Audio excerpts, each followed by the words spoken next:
Parte 2. A Terra dos Santos. 1. Na Grande Planície Alcalina. Na parte central do grande continente norte-americano situa-se um deserto árido e inóspito, que por longos anos foi uma barreira contra o avanço da civilização. De Sierra Nevada ao Nebraska e do rio Yellowstone do norte até o Colorado no sul, estende-se uma zona de desolação e silêncio. Tampouco a natureza está sempre com o mesmo humor em todo esse soturno território. Ela abrange altas montanhas com picos nevados e vales profundos e sombrios. Há rios impetuosos que se arremessam por cânions recortados. Há planícies enormes que no inverno ficam brancos com a neve e no verão são cinzentas com a poeira salina de álcali. Em tudo isso se preservam, contudo, as características comuns da esterilidade, da inhospitalidade e da miséria. Não há habitantes nessa terra de desesperança. Um bando de Pawnees ou de Blackfeets pode atravessá-la vez por outra para chegar a outras áreas de caça, mas os mais intrépidos dos bravos ficam felizes ao perder de vista essas planícies aterradoras e encontrar-se uma vez mais em suas pradarias. O coiote espreita em meio à vegetação enfezada, o buzardo bate as asas pesadamente pelo ar, e o urso caminha desajeitado pelas ravinas escuras, colhendo seu sustento como pode em meio às rochas. São esses os únicos habitantes do deserto. Não há nada no mundo, não há no mundo todo panorama mais desolado que o que se divisa da encosta norte da Sierra Blanco. Até onde a vista alcança, estende-se a grande e chata planície, toda salpicada de manchas de álcali e cortada por trechos de chaparral. No limite extremo do horizonte, ergue-se uma longa cadeia de cumes montanhosos, com seus picos irregulares salpicados de neve. Nesse grande território não se vê um sinal de vida, nem coisa alguma que pertença à vida. Não se vê nenhuma ave no céu, cor de aço, nenhum movimento sobre a terra fosca, cinzenta. Acima de tudo, reina absoluto silêncio. Por mais que se aguçem os ouvidos, não há sombra de som em todo esse enorme deserto. Nada senão silêncio. Silêncio completo e opressivo. Foi dito que não há nada que pertença à vida na vasta planície. Não é verdade. Olhando-se de Sierra Blanco, vê-se um caminho traçado através do deserto, que serpenteia e se perde na extrema distância. Está sulcado por rodas e pisoteado por muitos aventureiros. Aqui e ali se espalham objetos brancos que brilham ao sol, destacando-se contra o depósito fosco de álcali. Aproxime-se e examine-os. São ossadas, algumas grandes e grosseiras, outras menores e mais delicadas.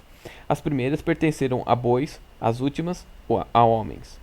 Ao longo de 2.400 quilômetros é possível rastrear essa rota macabra de caravanas por esses vestígios dispersos que tombaram à beira do caminho. No dia 4 de maio de 1847, um viajante solitário contemplava exatamente esse cenário. Sua aparência era tal que podia ser o próprio gênio ou o demônio da região. Um observador teria dificuldade em dizer se estava mais perto dos 40 ou dos 60 anos. Seu rosto era magro e abatido, e a pele morena rugosa como um pergaminho esticava-se sobre os ossos salientes. A barba e o cabelo castanhos e comprido estavam raiados de branco. Os olhos, fundos nas órbitas, ardiam com um brilho anormal, ao passo que a mão que agarrava a carabina não tinha muito mais carne que a de um esqueleto. Enquanto ali ficava, apoiou-se em sua arma para se manter em pé, mas sua figura alta e o arcabouço sólido dos ossos sugeriam uma constituição forte e vigorosa. A face macilenta, contudo, e as roupas que pendiam tão frouxas sobre os membros engelhados proclamavam que lhe dava aquela aparência senil e decrépita. O homem estava morrendo de fome e de sede. Havia descido penosamente a ravina e prosseguira até essa pequena elevação, na vã esperança de avistar algum sinal de água. Agora, a grande planície de sal estendia-se diante de seus olhos, e o cinturão distante de montanhas inóspitas sem um sinal em parte alguma de planta ou árvore que pudesse indicar a presença de umidade. Em toda esta vasta paisagem não havia um lampejo de esperança. Norte, leste e oeste, ele olhou com os olhos desvairados, indagadores, e depois se deu conta de que sua perambulação chegara ao fim, e que ali, naquele penhasco estéril, estava prestes a morrer. Por que não aqui, tão bem quanto num leito de plumas daqui a 20 anos? Murmurou, sentando-se ao abrigo de um penedo. Antes de se sentar, depositara no chão sua carabina inútil e também um grande fardo embrulhado num chale cinza, que vinha carregando a tiracolo sobre um ombro direito. Parecia um pouco pesado demais para suas forças, pois quando o baixava ele caiu no solo com alguma violência. Imediatamente irrompeu um gemido do embrulho cinza, e dele surgiu um rostinho assustado, com olhos castanhos muito brilhantes e dois pequenos punhos cheios de covinhas. Você me machucou? Disse uma vozinha infantil, em tom de repreensão. Foi mesmo? Respondeu o homem condoído. Não foi por querer. Enquanto falava, abriu o chale cinza e libertou uma linda menina de cerca de 5 anos, cujos sapatos delicados e primorosos, vestido de cor-de-rosa com seu aventalzinho de linho, revelavam todos os cuidados de uma mãe. A criança estava pálida e abatida, mas seus braços e pernas saudáveis mostravam que havia sofrido menos que seu companheiro. Melhorou? Perguntou ele aflito, porque ela continuava esfregando os cachos dourados que lhe cobriam a nuca. Dê um beijo para sarar, disse ela, muito séria, estendendo-lhe o lugar dolorido. Era assim que a mamãe fazia. Onde está a mamãe? Sua mãe foi embora. Acho que você não vai demorar muito a vê-la também. Embora? Disse a menininha. Engraçado, não me disse até logo. Ela sempre dizia, mesmo que fosse só tomar um chá com a titia. E agora faz 3 dias que está longe. Mas está muito seco, não é? Não há um pouco de água, nem nada para a gente comer? Não, não há nada, meu bem. Você só precisa ter um pouco de paciência, depois ficará tudo bem. Encoste a cabeça em mim e assim se sentirá mais valente. Não é fácil falar quando os lábios parecem couro, mas acho que dizer, é melhor lhe dizer a quantos andamos. Que tem aí? Coisas bonitas, lindas, exclamou a menina com entusiasmo, segurando 2 resplandecentes fragmentos de mica. Quando a gente voltar para casa, vou dá-las para meu irmão Bob. Logo verá coisas mais bonitas que essas, disse o homem convicto. Espere só um pouco. Mas eu ia lhe contar. Lembra-se de quando deixamos o rio? Lembro sim. Bem, a gente contava chegar logo a um outro rio, entende? Mas alguma coisa deu errada, a bússola, o mapa, sei lá. E o rio não apareceu. A água acabou. Só sobraram umas gotinhas para crianças como você e você não pode nem se salvar? Nem se lavar? Interrompeu sua companheira gravemente contemplando seu rosto enfarruscado. Não, nem beber. E Mr. Brander? Ele foi o primeiro a partir. Depois o índio Pet. Depois Mr. McGregor e depois Johnny Holmes. E depois, querida, foi a sua mãe. Então mamãe morreu também? Exclamou a menina escondendo o rosto no avental e soluçando amargamente. Sim, foram todos embora, a não ser você e eu. Então achei que havia alguma possibilidade de encontrar água nessa direção, e vim me arrastando com você no ombro. Mas parece que a situação não melhorou. Só nos resta uma chance muito pequena agora. Quer dizer que vamos morrer também? Perguntou a criança contendo soluços e erguendo o rosto molhado. Acho que sim. Por que não disse antes? Disse ela rindo alegremente. Você me deu um susto. Ora, já que vamos morrer, é claro que vamos encontrar a mamãe de novo. Sim, você vai, querida. E você também. Vou contar para ela como você foi bom. Aposto que ela vai esperar a gente na porta do céu com uma grande bilha d'água e uma porção de bolinhos quentes, tostados nos 2 lados, como eu e o Bob gostávamos. Quanto tempo vai demorar? Não sei. Não muito tempo. Os olhos do homem estavam fixos no horizonte. Na abóbada azul do céu haviam aparecido 3 pontinhos que cresciam a cada instante. Tão rapidamente se aproximavam. Logo se definiram em 3 grandes aves marrons que voaram em círculo sobre as suas cabeças dos 2 caminhantes, e depois pousaram sobre algumas rochas acima deles. Eram busardos, os abutres do oeste, cuja chegada é precursora da morte. Galinhas! Exclamou a menina, apontando para suas formas agourentas e batendo as mãos para enxotá-los. Diga, foi mesmo Deus que fez esse lugar? Claro que foi, disse meu companheiro, um tanto surpreso com essa pergunta inesperada. Ele fez a terra de Illinois e fez o Missouri, continuou a menina, mas acho que outra pessoa fez essas terras daqui, porque não é tão bem feito. Esqueceram a água e as árvores. Que acha da ideia de rezar? Perguntou o homem timidamente. Ainda não é de noite, retrucou ela. Não faz mal. Não é muito comum, mas ele não se importará. Pode acreditar. Diga aquelas orações que costumava dizer toda noite no carroção, quando estávamos na planície. Você também não vai rezar? Perguntou a menina admirada. Esqueci como reza, respondeu. Nunca mais rezei desde que tinha metade da sua altura. Mas acho que nunca é tarde demais. Você reza e eu fico ao lado e me junto a você nos estribilhos. Nesse caso, precisa se ajoelhar, e eu também, disse ela, estendendo o chale no chão para esse fim. Tem que erguer as mãos assim. Isso faz a gente se sentir bem. Teria sido um estranho espetáculo se houvesse ali alguém além dos busardos para contemplá-los. Os 2 caminhantes ajoelharam-se lado a lado sobre o chale estreito. a menina tagarela e o aventureiro afoito e calejado. O rosto rechonchudo e o semblante abatido e anguloso voltaram-se ambos para o céu sem nuvens, numa sentida súplica àquele terrível ser com quem estavam face a face, enquanto as duas vozes, uma fina e clara, outra grave e áspera, se uniam num rogo de misericórdia e perdão. A prece terminou e eles voltaram a se sentar à sombra do penedo, até que a menina adormeceu, aninhando-se no peito largo do seu protetor. Ele velou o sono dela por algum tempo, mas a natureza provou-se forte demais para ele. Durante 3 dias e 3 noites, não permitira trégua nem repouso. Pouco a pouco, as pálpebras caíram sobre os olhos cansados, e a cabeça tombou cada vez mais sobre o peito, até que a barba grisalha do homem se misturou aos cachos de ouro de sua companheira, e os dois mergulharam no mesmo sono profundo e sem sonhos. Tivesse o caminhante permanecido acordado por mais meia hora, seus olhos teriam se deparado com uma estranha visão. Muito longe, no limite extremo da planície alcalina, surgiu um borrifo de poeira. De início era muito tênue, quase indistinguível na névoa da distância, mas pouco a pouco ficou mais alto e mais largo, até formar uma nuvem sólida e bem definida. Essa nuvem continuou a crescer até se tornar evidente que só podia ser levantada por uma grande multidão de criaturas em movimento. Em lugares mais férteis, o observador teria chegado à conclusão de que uma daquelas grandes manadas de bisões que pastam pela pradaria se aproximava. Naqueles ermos áridos, isso era obviamente impossível. À medida que o turbilhão de poeira se aproximava do penhasco solitário onde os dois párias repousavam, os dosséis cobertos de lona dos carroções e as figuras de cavaleiros armados começaram a despontar através da névoa, e a aparição revelou ser uma grande caravana a caminho do oeste. Mas que caravana! Quando sua frente chegara à base das montanhas, a retaguarda ainda não era visível no horizonte. Cortando a imensa planície, estendia-se o cortejo disperso, carroções e carretas, homens a cavalos e homens a pé, incontáveis mulheres que cambaleavam sob fardos, e crianças que caminhavam hesitantes ao lado dos carroções, ou espiavam por sob as suas coberturas brancas. Esse não era evidentemente um grupo comum de imigrantes, mas algum povo nômade, compelido pela força das circunstâncias a buscar uma nova terra para si. Através do ar límpido, elevava-se um vozerio confuso dessa grande massa humana, junto com o ranger das rodas e o relinchar dos cavalos.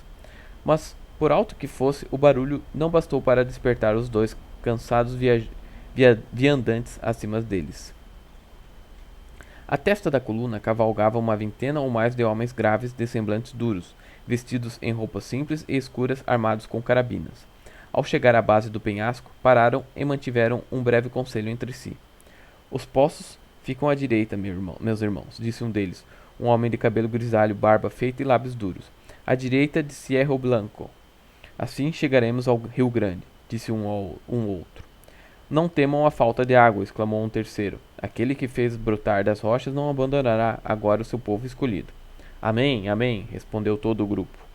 Estavam prestes a recomeçar a viagem quando um dos mais jovens e de visão mais aguçada lançou uma exclamação e apontou para o penhasco tortuoso acima deles.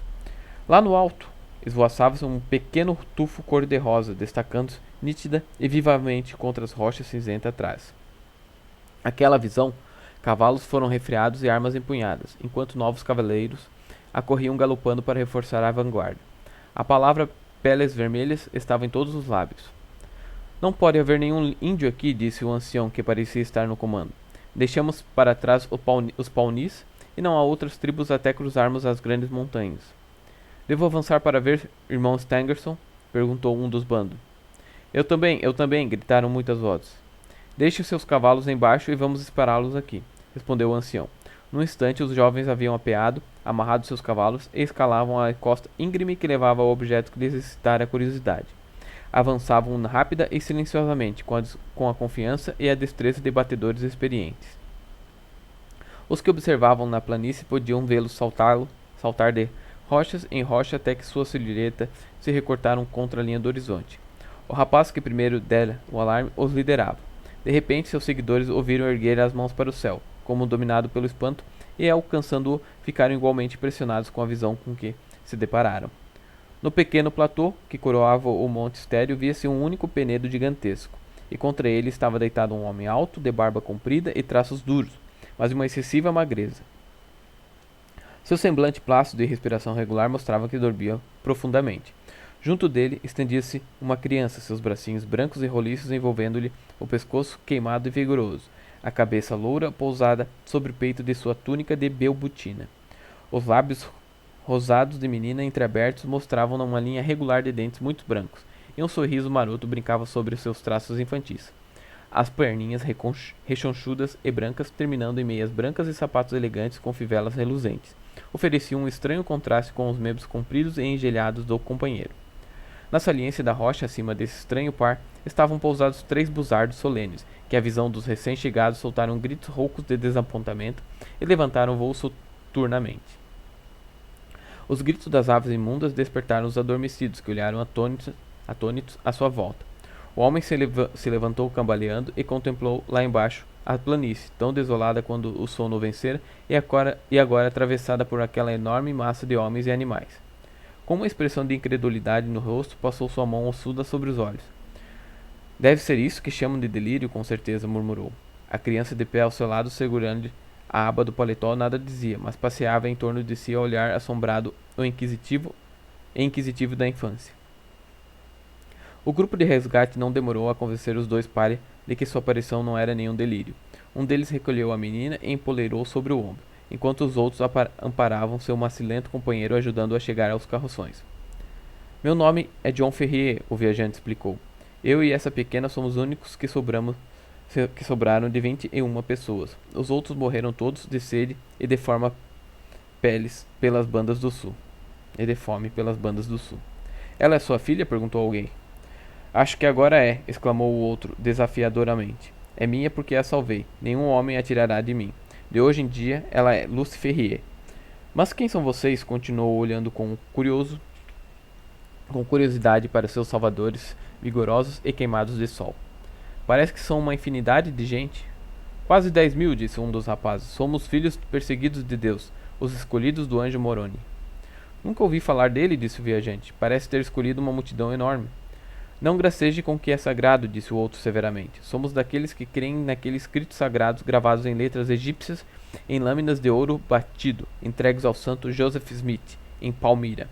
Viemos de Nauvoo, do estado de Illinois, onde tínhamos fundado nosso templo.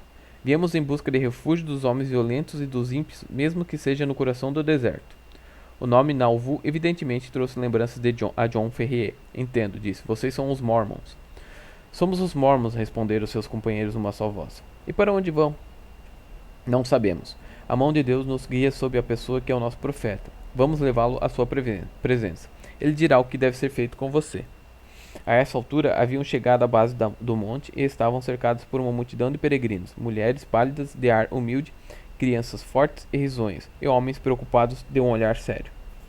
Muitos foram os gritos de espanto e comiseração que brotaram deles quando perceberam a juventude de um dos estranhos e a miséria do outro. Mas sua escolta não se deteve, seguindo em frente, acompanhado por um grande grupo de mormons, até chegar a um carroção que se destacavam pelo grande tamanho e aspecto vistoso e elegante. 6 cavalos estavam atrelados a ele, ao passo que os outros tinham apenas 2, ou no máximo 4 cada um. Junto do cocheiro sentava-se um homem que não podia ter mais de 30 anos, mas cuja cabeça grande e expressão resoluta o assinalavam como chefe. Lia um volume de capa marrom, mas quando a multidão se aproximou, deixou-o de lado e ouviu com atenção um relato do episódio. Em seguida voltou-se para os 2 párias. Só poderemos levá-los conosco, disse com palavras solenes, como crente em nosso credo. Não teremos nenhum lobo em nosso aprisco. Seria muito melhor que seus ossos alvejassem nesse deserto do que virem vocês a provar serem aquela manchinha de degradação que com o tempo corrompe todo o fruto. Querem vir conosco nesses termos? Acho que irei com vocês em quaisquer termos, disse Ferrier, com tal ênfase que os graves anciãos não puderam conter um sorriso. Apenas o chefe conservou sua expressão severa e impressionante. Leve o irmão Stangerson, disse ele, dele de comer e de beber, e a criança também. Encarregue-se ainda de ensinar-lhe nosso credo. Já nos atrasamos demais. Avante, rumemos para o Sião. Rumemos para o Sião, bradou a multidão de mormons, e as palavras ondularam pela longa caravana, passando de boca em boca até morrer num murmúrio surdo à distância. Com um estalar de chicotes e um ranger de rodas, os grandes carroções puseram-se em movimento, e logo toda a caravana serpenteava novamente. O ancião a cujos cuidados os dois proscritos haviam sido confiados, levou-os para seu carroção, onde uma refeição já os esperava. Ficarão aqui, disse-lhes. Em poucos dias terão se recuperado de suas fadigas. Nesse meio tempo, lembre-se de que pertence agora e para sempre à nossa religião. Assim disse Brigham Young, e ele falou com a voz de Joseph Smith, que é a voz de Deus.